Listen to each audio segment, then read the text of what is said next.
Generally ये कहा जाता है भाई कि जो वर्ण व्यवस्था है ना, ये विषमता मूलक समाज का भी लक्षण। किसी का समाज में वैल्यू ज्यादा, किसी का समाज में बिल्कुल वैल्यू है ना? क्या भाई?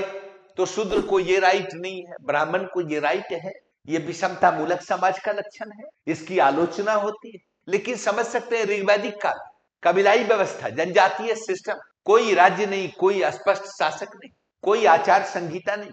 आप समझ सकते हैं तत्कालीन दौर में राज्य निर्माण की प्रक्रिया शुरू हुई। सबसे बड़ा पॉलिटिकल यूनिट क्या कहलाता था? जन कहलाता था। कबीलाई तंत्र था, पशुओं के लिए युद्ध हुआ करते थे, गाय की चोरी सबसे बड़ा अपराध था। आप समझ सकते हैं वैसी स्थिति में अब उस वातावरण में जिसका कर्म अहमियत रखता है उसका वैल्यू बढ़ जाएगा। चूंकि संघर्ष का वातावरण था, क्षत्रिय की भूमिका थी, योद्धा की भूमिका थी, उस वर्ण का वैल्यू बढ़ जाए।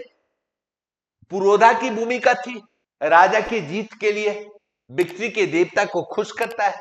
ऑटोमेटिकली उस वातावरण में ब्राह्मण का वैल्यू बढ़ गया, क्षत्रिय का वैल्यू बढ़ गया। पिछड़ गए कौन?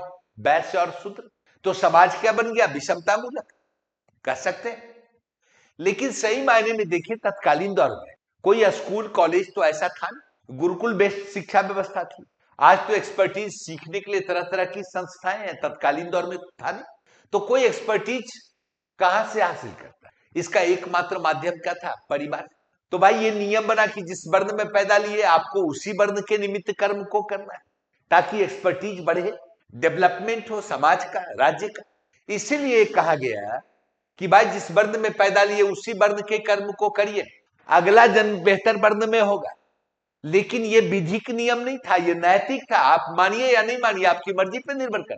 आप जिस वर्ण में पैदा लिए उसी वर्ण के निमित्त कर्म को करेंगे, ये कोई राजा का बनाया हुआ नियम नहीं है, ये विधिक नहीं है, नैतिक है।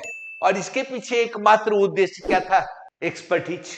ये अलग बात है कि बाद में विशेषाधिकार प्राप्त वर्णों ने इसका बेनिफिट उठाया, लेकिन जब ये सिस्टम बना तो इसका कोई औचित्य तो था। समझ सकते?